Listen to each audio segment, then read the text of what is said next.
chapter 3. These are the nations the Lord left to test all those Israelites who had not experienced any of the wars in Canaan. He did this only to teach warfare to the descendants of the Israelites who had not had previous battle experience.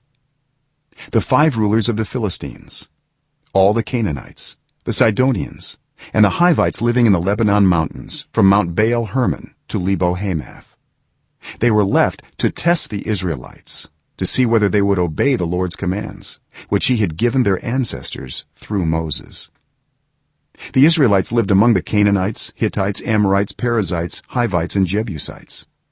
They took their daughters in marriage and gave their own daughters to their sons and served their gods. The Israelites did evil in the eyes of the Lord. They forgot the Lord their God and served the Baals and the Asherahs.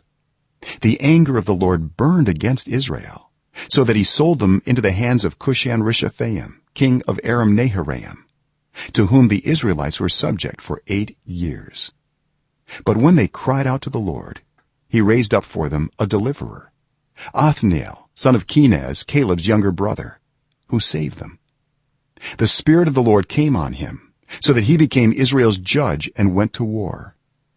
The Lord gave Cushan-Rishathaim, king of Aram, into the hands of Othniel, who overpowered him. So the land had peace for 40 years, until Othniel, son of Kenaz, died. Again the Israelites did evil in the eyes of the Lord, and because they did this evil, the Lord gave Eglon, king of Moab, power over Israel. Getting the Ammonites and Amalekites to join him, Eglon came and attacked Israel, and they took possession of the city of palms. The Israelites were subject to Eglon, king of Moab, for 18 years. Again the Israelites cried out to the Lord, and he gave them a deliverer, Ehud, a left-handed man, the son of Gera the Benjamite. The Israelites sent him with tribute to Eglon, king of Moab. Now Ehud had made a double-edged sword about a cubit long, which he strapped to his right thigh under his clothing. He presented the tribute to Eglon, king of Moab, who was a very fat man. After Ehud had presented the tribute, he sent on their way those who had carried it. But on reaching the stone images near Gilgal, he himself went back to Eglon and said, "Your Majesty, I have a secret message for you." The king said to his attendants, "Leave us," and they all left. Ehud then approached him while he was sitting alone in the upper room of his palace and said, "I have a message from God for you." As the king rose from his seat, Ehud reached with his left hand, drew the sword from his right thigh, and plunged it into the king's belly. Even the handle sank in after the blade, and his bowels discharged. Ehud did not pull the sword out, and the fat closed in over it.